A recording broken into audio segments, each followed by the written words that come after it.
гудит именно вот этот вот кулер, который находится над питанием, точнее под питанием.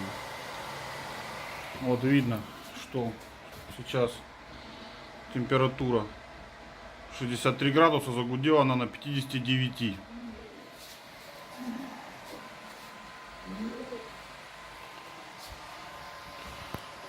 Ну вот если посмотреть, MCI Afterburner показывает, что работает кулер на 50, он на 50%.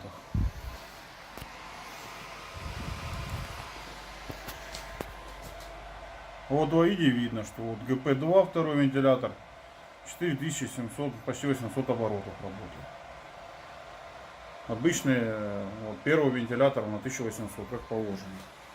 Причем живут они своей жизнью, кулеры. Иногда могут работать по-нормальному, крайне редко. Но чаще все время так гудит. И причем, если она даже так загудела, то уже даже при выходе из игры она будет тоже все равно гудеть.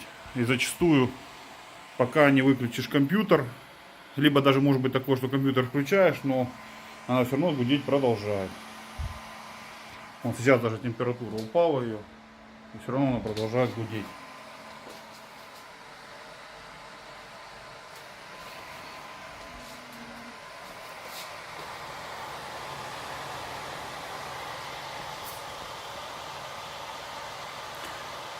Открывал, подсоединял ее в open стенде, в открытом.